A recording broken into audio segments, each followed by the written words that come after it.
c'est Estelle et bienvenue dans la première vidéo de ma petite série des vidéos pour la Saint-Valentin. On va parler de romance et pour ouvrir le bal, je voulais vous faire une vidéo dans laquelle j'analysais cette fameuse étape dans les romances, le truc qui fait baisser la note de 5 étoiles à peut-être 3 étoiles et qui m'énerve, la fameuse crise des 80%. Je vais commencer par vous faire une petite explication, pourquoi est-ce qu'il y en a dans les romances, son utilité aussi et en quoi elle est extrêmement importante pour la structure de l'intrigue de romance. Et le plus gros du boulot, ce sera d'aborder en quoi certains auteurs comprennent pas trop son utilité et au lieu de l'utiliser pour servir son couple et servir sa romance, au contraire, ça casse tout. Et dans toute cette vidéo, je vais utiliser pas mal d'exemples de plein de romances différentes puisque j'en ai lu, je pense, plus de 150 dans ma vie. Donc j'ai de la matière et c'est aussi pour ça que j'ai envie de faire cette vidéo parce que depuis 2 ans, j'ai l'impression les crises des 80% deviennent absolument insupportables et autant avant ça me dérangeait pas trop que ça, de plus en plus ça me casse ma lecture et j'ai l'impression que je ne fais que d'enchaîner des romances qui ont une mauvaise crise des 80% et ça m'énerve. Voilà, on commence avec une petite partie définition explication les amis. En anglais elle se qualifie de third act breakup, c'est quelque chose qui fait en fait partie de la structure de la romance, elle intervient entre 75 et 80% au milieu de l'acte 3. Je vais vous faire un petit débriefing de ce que c'est que les 3 actes en romance pour que vous voyez un petit peu plus de quoi je parlais. On a l'acte 1, donc les premiers 20%, c'est l'introduction de la romance, on nous présente les 2 personnages et on a leur première rencontre ou leur première retrouvaille. C'est le moment où on va découvrir l'alchimie du couple, est-ce qu'ils vont oui ou non bien ensemble, et c'est aussi le moment où si jamais il y a certains tropes, ça va nous être introduit. Est-ce que ça va être un enemies to lovers, est-ce que ça va être un friends to lovers, est-ce que ça va être un fake dating, et c'est à ce moment-là que normalement on est censé comprendre ce qui va bloquer par rapport à nos personnages et quel va être le principal obstacle à leur couple. Ensuite on a l'acte 2 qui est le moment où ça part avec toutes les tropes de romance, on les voit se tourner autour, on les voit commencer à faire des dates, on a quelques interactions, dans certaines romances on commence peut-être à avoir des rapprochements physiques, des contacts, etc.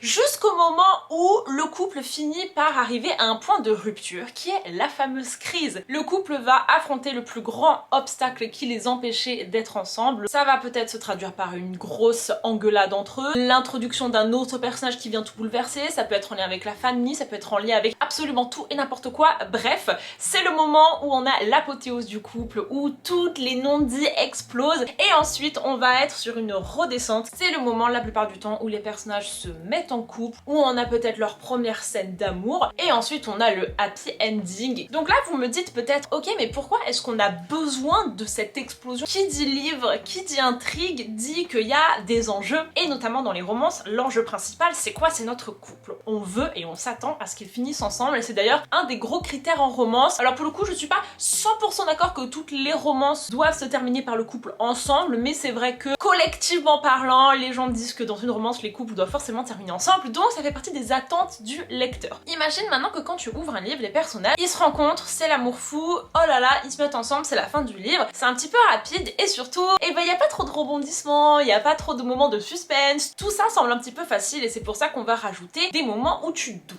Et c'est vraiment ça le plus important pour qu'une romance fonctionne, c'est que tu ne sois pas sûr qu'ils vont réussir à se mettre ensemble. Parce que peut-être qu'ils ont chacun des problèmes par rapport à leur famille, par rapport à leurs ex, par rapport à leur travail, par rapport à leur santé mentale. Il y a plein de choses qui peuvent rentrer en compte qui fait que tu sais pas trop comment ça va se passer. Tu vois, c'est pas évident. Et c'est pour ça d'ailleurs que tu continues le livre, parce que tu veux savoir comment ils vont réussir à surmonter tout ça. L'autoriste va placer quelques obstacles dans le livre à leur mise en couple et ils vont traverser ces obstacles pour enfin arriver au plus gros obstacle qui représente la crise des 80%. Le lecteur, il veut voir si le couple survit à ces obstacles, il veut voir comment le couple va s'en sortir, il veut voir leur réaction, il veut voir juste comment ils fonctionnent à 2 face à une situation compliquée et est-ce que oui ou non ce qu'ils ressentent l'un pour l'autre ça va être suffisant pour traverser tout ça. Enfin bref, vous avez compris. Donc maintenant que je vous ai fait cette première explication, je vais rentrer en détail dans les nuances de cette crise et en quoi à mes yeux elle peut être très intéressante et pourquoi il faut la conserver mais bien, voilà. Premièrement, ça va permettre aux personnages de faire un switch. Si jamais ils ne se rendaient pas compte qu'ils avaient des sentiments l'un pour l'autre, d'un coup ça va être évident. Et ça c'est quelque chose qui arrive dans la vraie vie, parfois on n'est pas trop sûr de ce qu'on ressent et il faut un grand événement pour que ça nous marque et pour que nos sentiments se révèlent à nous. On a notamment pas mal d'exemples dans des romances paranormales où on a un enlèvement, la meuf se fait kidnapper par le roi des failles ou par le vampire du clan ennemi et du coup ça va créer un petit déclic chez le personnage masculin qui va se dire oui elle est en danger, oh my god je dois aller la sauver, oh my god je sais que je suis complètement in love de elle. Ça c'était une situation extrêmement stéréotypée mais c'est la preuve que effectivement ça fonctionne et c'est pour ça qu'on l'utilise beaucoup. Notamment aussi on a l'exemple dans Icebreaker où il a fallu que Anastasia fasse du patinage sur une rivière complètement gelée et craque la glace et tombe dans l'eau et frôle la noyade pour que notre petit Nathan se rende compte qu'en fait elle est très importante pour lui et qu'il lui avoue ses sentiments. On a aussi des situations où le personnage doit faire face à son passé. Il est peut-être dans le déni par rapport à quelque chose qui lui est arrivé ou il n'a peut-être pas encore résolu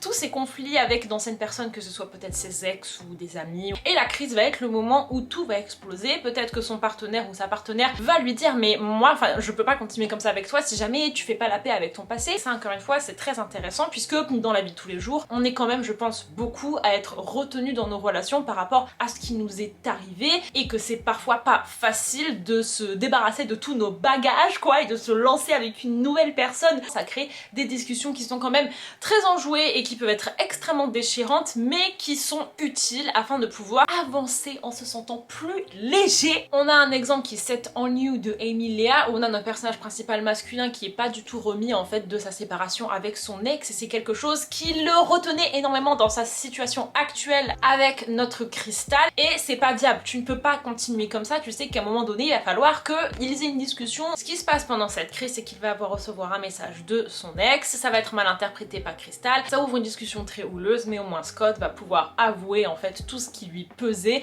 et surtout être clair par rapport à son passé et ça on en avait besoin pour que cette relation soit saine. Une déclinaison de ce truc là ça peut être le gros secret. Je pense qu'on est pas mal à parfois retenir des informations par rapport à soi-même, avoir peut-être honte de certains trucs, ne pas se sentir assez en confiance pour être 100% vulnérable avec la personne et du coup la relation évolue mais on retient encore des trucs, on ne dit pas tout et ces non-dits ils sont extrêmement vicieux puisqu'ils peuvent être la cause de pas mal d'engueulades dans un couple et si tu te sens pas à l'aise avec la personne c'est quand même un petit peu problématique. Ça grandit, ça grandit, ça grandit et parfois on a une crise où tout se révèle et où le personnage se montre vulnérable pour la première fois. Un exemple pour ça on a Every Summer After où effectivement il y avait un gros secret qui a explosé durant la crise et qui a permis encore une fois une grosse discussion où les personnages ont mis les choses à plat et où ils ont enfin révélé toutes les choses qui ne s'étaient jamais dit par rapport à eux, par rapport à leur passé et ça leur a fait du bien. Même s'il a fallu passer par une grosse engueulade mais parfois il faut ça dans la vie. Et enfin le dernier point c'est extrêmement spécifique mais quand on a des personnes qui sont en fake dating ou alors qui ne s'avouent pas vraiment qu'ils sont amoureux l'un de l'autre et bien forcément la crise des 80% ça va être le moment où on avoue les sentiments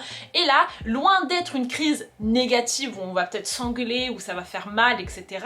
Ça va être une crise positive où on va peut-être craquer et dire mais putain tu comprends pas que en fait je suis in love de toi. Et pareil ce sont des scènes qui sont quand même très sympas à lire puisque enfin ils crachent le morceau. Pour la plupart des fake dating on a une fin qui s'apparente à ça. Petit exemple là, l'effet boule de neige de Clara Hero et on attend qu'une seule chose, c'est cette scène où ils vont s'avouer que ce n'est pas fake et c'est tout ce qu'on adore. Et pour terminer cette partie je voulais vous faire un petit point plus personnel de moi ce que j'adore en fait dans cette crise là. Pourquoi est-ce que je la trouve très intéressante si elle est bien faite, c'est qu'elle agit comme un test. Si jamais ils arrivent à se parler, à mettre les choses à plat, à se pardonner et à aller de l'avant, et ben je suis rassurée. Je me dis que ok, ils ont fait face à quelque chose qui a tenté de les séparer, ils ont fait face à une grosse engueulade entre eux et ils ont surmonté ça. Ok les gars, je vous fais confiance, je me dis que vous allez potentiellement pouvoir finir votre vie ensemble. Parce que parfois dans les romances, ben ça s'arrête très vite et tu sais pas trop si jamais ça va tenir ou pas, tu les as jamais vus galérer ensemble et la crise ça peut permettre de mettre les personnages dans une pure galère et de les regarder se démener comme ça pour s'en sortir et c'est incroyable. Genre moi j'adore voir les personnages au plus bas et voir si jamais ils ont appris en fait, si jamais le livre a vraiment permis de faire une progression pour eux, parce que si jamais ils refont les mêmes erreurs à cette crise là que ce qu'ils faisaient au début, et ben c'est que le livre n'a servi à rien et que du coup la romance ne va sûrement pas durer. Vous savez que j'adore les dialogues, vous savez que communication, respect, bienveillance c'est mon truc et souvent à l'occasion de cette crise on a des discussions incroyable. On a des phrases qui sont extrêmement sincères, les personnages se montrent vulnérables et moi je raffole de ces moments là. Mais le problème c'est que ça se passe pas forcément forcément tout le temps comme ça. Parfois, les auteuristes ils confondent conflit avec drama. Et c'est pas exactement la même chose. Quand on dit qu'il faut créer des enjeux, quand on dit qu'il faut créer un pic en fait dans l'intrigue, ça veut pas dire qu'il faut que ce soit artificiel, et ça veut pas dire qu'il faut que ça sorte de nulle part, et ça veut pas dire surtout qu'il faut que ça annule complètement tout ce qu'on a vu durant tout le livre. Non, la crise des 80%, pour qu'elle soit efficace et surtout satisfaisante pour le lecteur, il faut qu'elle soit un aboutissement de tout le livre. Quand tu lis ce premier acte, tu puisses te dire ok, ça va être ça le problème. C'est ce truc là qui va les embêter. Tu dois pouvoir percevoir ce truc et tu dois en avoir peur. Tu dois redouter le moment où ça va péter entre eux. Donc si jamais la crise des 80% porte sur quelque chose qui n'a aucun rapport avec tout le reste du livre, pour moi c'est raté. L'enjeu s'écroule. Tu as créé en fait un suspense par rapport à un événement qui en fait c'est pas ça. Et donc il va y avoir de la déception, il va y avoir peut-être de l'incompréhension. Créer du conflit, ça doit être parmi l'intrigue. Le drama, c'est ponctuel. Le drama, c'est là pour créer une impression de rythme, une impression de rebondissement, mais ça fonctionne pas forcément à tous les cas. Rentrons plus en détail là-dedans. Je vais vous donner plusieurs exemples de crises des 80% complètement ratées et qui pour le coup ont fait que cette phrase crise des 80% est devenue extrêmement détestée alors que à la base c'est un principe génial. Premier exemple de crise ratée, c'est lorsque elle annule complètement tous les progrès que les personnages ont fait durant tout le livre et tu as un bel exemple que ils n'ont rien compris. Le test n'est pas validé avec The Bodyguard de Katherine Center.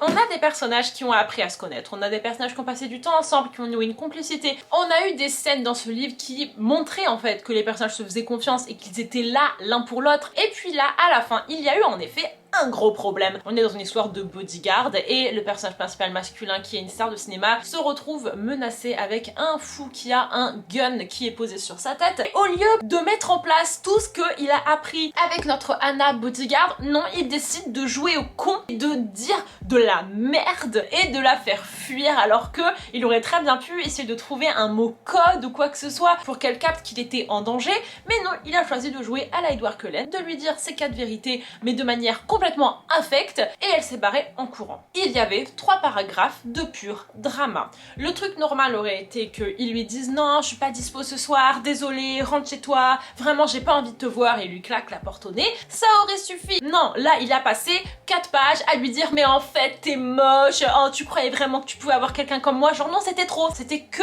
des phrases qui allaient percer droit ton cœur pour te faire oh my god. Sauf que quand une lectrice est confuse, elle ne fait pas oh my god, elle se dit mais what? D'où ça sort mec? Pourquoi est-ce que d'un coup tu te transformes en un monstre alors que t'as passé tout le livre à être putain de compréhensif et putain de gentil? Une dissonance, ça ne va pas. Cette crise là a remis en question tout ce que tu pensais savoir de ces personnages. Ça rend les personnages bêtes. Tu décroches parce que tu n'arrives pas à y croire. Proposition d'amélioration. Il est enfermé chez lui avec le mec qu'il a avec le gun, c'est très dangereux. Elle doit venir chez lui parce qu'il doit l'emmener dans un date. Elle arrive et elle toque à la porte. Dans sa tête, il réfléchit. Elle est intelligente, c'est son bodyguard. Il va ouvrir la porte et au lieu de lui dire qu'elle est la fille la plus débile de la planète, il lui dit écoute, tu veux pas, tu repasses dans 5 minutes qui lui fait comprendre qu'il y a un mec et elle comprend et elle joue le jeu et elle dit oh mais non mais tu me fais du mal, d'accord je m'en vais, et en fait en attendant elle fait le tour de la maison et elle va le sauver. Vous voyez, ça aurait pu être génial, parodier cette crise des 80%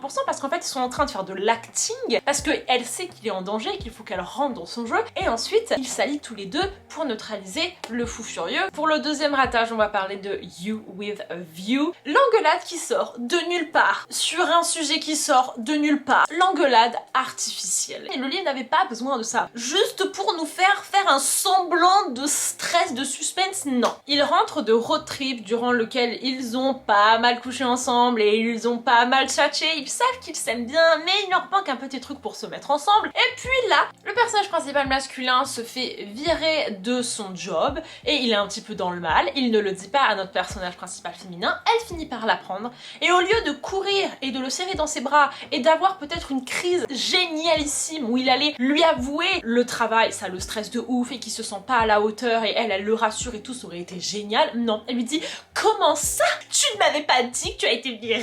Tu ne me fais pas confiance? Moi j'ai besoin d'un mec qui me fait confiance, tu ne me dis rien, tu ne t'es jamais ouvert à moi alors que moi je me suis ouvert à toi. Elle lui parle sans savon pendant une demi-heure. C'est son droit en fait et tu ne peux pas accuser quelqu'un de ne pas t'avoir parlé d'un point difficile de sa vie. Enfin non, c'est horrible, vous voyez. Et je ne comprends pas pourquoi l'autrice a voulu faire tout un thème sur ça. Genre ça sort d'où? On n'en a pas parlé de tout le livre et surtout moi je ne suis pas d'accord quoi. Le gars répond à peine et franchement je le comprends. La meuf se taille, ça dure à peu près 1 jour et demi puisqu'après ils se retrouvent et ils se disent ah non mais en fait j'aurais jamais dû dire ça et ils s'embrassent et c'est happy ever after. Donc là le problème c'est que la discussion sortait de nulle part et surtout le fait que l'engueulade ait été résolue en 2 jours, ça te prouve à quel point ce n'était pas un enjeu de base parce que si c'était un réel problème ça ne serait pas résolu en 3 heures comme ça, non, ça aurait pris beaucoup plus de temps, tu vois. Donc revois ton intrigue, réfléchis à ton intrigue pour créer un truc qui a du sens et surtout qui est en lien avec le reste de l'histoire. Point d'amélioration,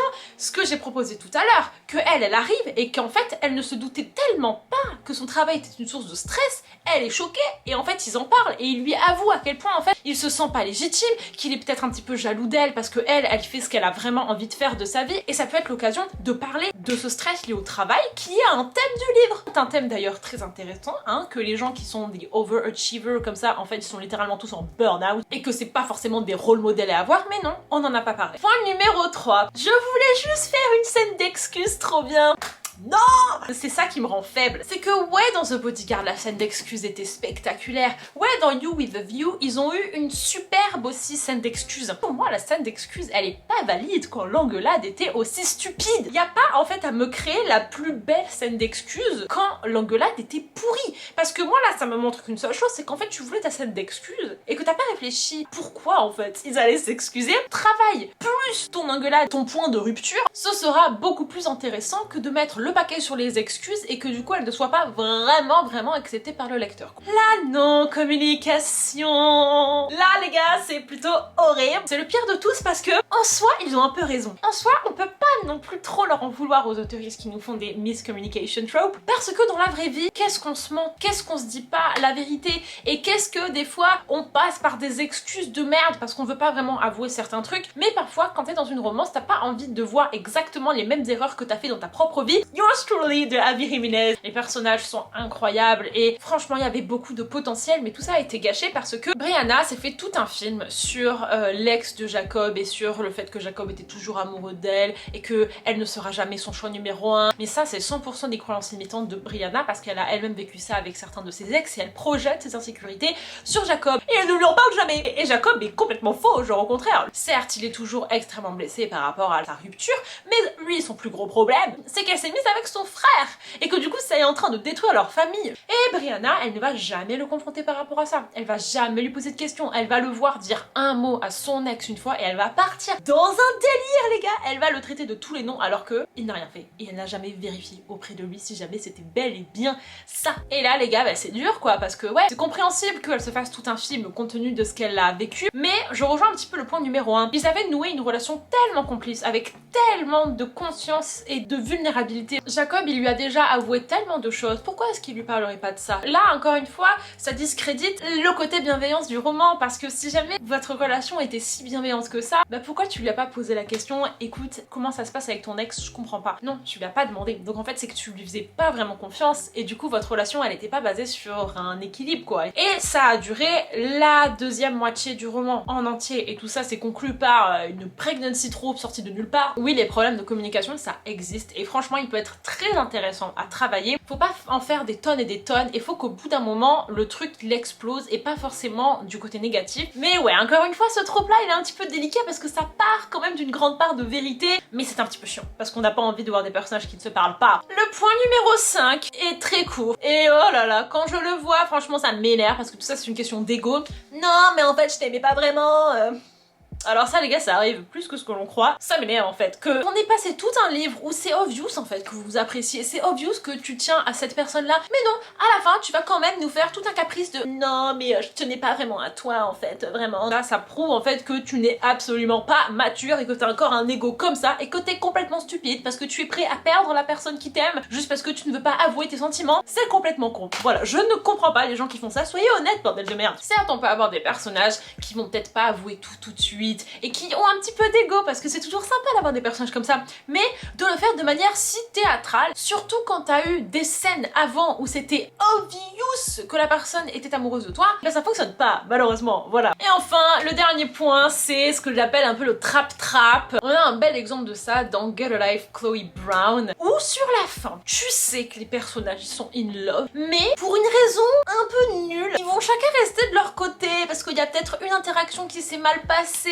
quelque chose qu'ils ont mal compris, un quiproquo, et il y en a aucun qui est foutu de faire le premier pas. Ou alors qu'il y en a un qui commence un peu à se rapprocher, non mais n'essaye pas et tout, de toute façon on a déjà dit qu'on n'était plus ensemble. Bah en fait ils partent du principe que ben voilà, maintenant on arrête tout, on abandonne tout, on ne fait plus aucun effort, et donc du coup ils viennent un peu se chercher, et c'est le trap-trap, mais n'essaye pas de venir me voir, non mais n'essaye pas de revenir, non mais de toute façon tu m'as blessé. Ce va-et-vient là, qui est extrêmement passif en fait, où il y en a aucun qui peut assumer, ok, ils s'aiment, mais bon, ils ont un peu fait des conneries, et que ouais, il faut s'excuser. Et tout ça, ça finit souvent par un moment de non mais en fait, je t'ai toujours aimé, s'il te plaît. Oui, à chien et chat comme ça, moi ça m'énerve parce qu'en fait ça prouve que la personne, pas qu'elle t'aime pas assez, mais en fait elle est prête à te perdre quoi, sur un truc de merde. Du coup c'est un peu nul, voilà. Ça montre en fait que tu tiens pas vraiment à la personne quoi, si jamais tu te bats pas entre guillemets pour elle. C'est chiant d'être là et de se dire mais putain mais réveillez-vous les gars, ce n'est pas fini, allez vous chercher quoi. Vous vous aimez bordel de merde, pourquoi vous faites rien là? Voilà les amis, on a fait un bon inventaire d'exemples de crises qui à mes yeux se passent mal. C'est quelque chose qui je pense est aussi extrêmement personnel, puisque ben, comme n'importe qui j'ai mes goûts. Et pour finir cette vidéo, je vais vous présenter plusieurs romans dans lesquels je trouve que la crise a été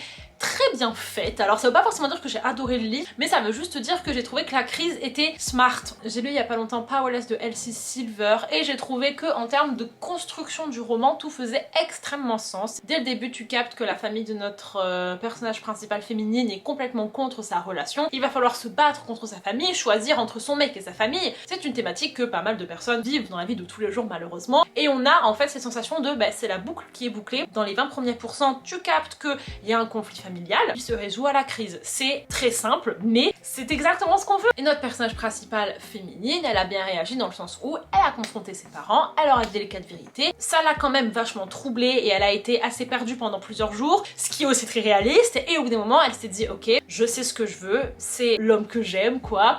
Et avec ma famille, ben, ça finira sûrement par se rabibocher. Et du coup, elle retourne le voir et c'est génial. L'intrigue, elle était claire. Un autre exemple, c'est The Charm Offensive de Alison Cochrane, qui est ma romance préférée de tous les temps, où là en fait c'est la santé mentale qui va être un obstacle, et pareil c'est le thème du livre, donc on s'attend à ce que le moment pivot soit en lien avec les maladies mentales et la neurodiversité de nos personnages. Et effectivement à un moment donné il y a Charlie qui va dire à Deb écoute, j'ai l'impression que ça va vraiment pas en fait, que tu vas très très mal, je n'ai pas envie de commencer une relation entre nous deux si jamais tu prends pas soin de ta santé mentale. Je suis pas sûre que tu vas avoir la ressource de aussi prendre soin de moi et prendre soin de notre couple. Rien que cette discussion là, ça valait 5 étoiles. Ils sont pas forcément mis en break, mais ils se sont laissés un petit peu de temps pour que Dave il puisse prendre soin de lui, retourner voir un thérapeute, etc. Et Dave, quand il se sentait vraiment prêt, il est retourné vers Charlie. Et enfin, dernière bonne crise des 80%, je trouve que dans Imogen Obviously, cela a aussi été extrêmement bien géré. On n'a pas eu une crise des personnages l'un contre l'autre. Et ça c'est quelque chose que j'aime énormément quand c'est pas le couple qui est comme ça, mais quand c'est le couple qui est lié contre quelque chose. C'est vraiment l'exemple le plus parfait de voir à quel point ils peuvent se battre à deux. Là on a Imogen qui vient de faire son coming out et c'était absolument désastreux, elle a été forcée, elle n'a pas été acceptée, et elle retrouve du coup Tessa qui va la rassurer, qui va lui dire mais c'est pas de ta faute, moi je t'accepte, etc. Et elles vont s'avouer plein de choses et c'est une source de force quoi, leur couple, et à deux elles vont réussir à combattre. Et voilà les amis, c'était tout pour cette vidéo, j'espère que ça vous a plu. Romance, effectivement il faut une intrigue, et oui les gars, c'est un genre littéraire qui se prépare énormément, on parle d'amour, on parle de relations humaines, et c'est quelque chose auquel tout le monde peut relate. Littéralement ce sont les émotions que tu traites dans ton roman, et ça c'est très difficile à expliquer. Comprenez quel va être leur obstacle et travaillez ça durant tout votre roman pour que la crise soit quelque chose que les lecteurs attendent, et ne rendez pas ça artificiel. Voilà, c'est tout ce que je vous demande. Je vous fais des gros bisous et je vous dis à la semaine prochaine pour une autre vidéo sur la romance. Bye bye.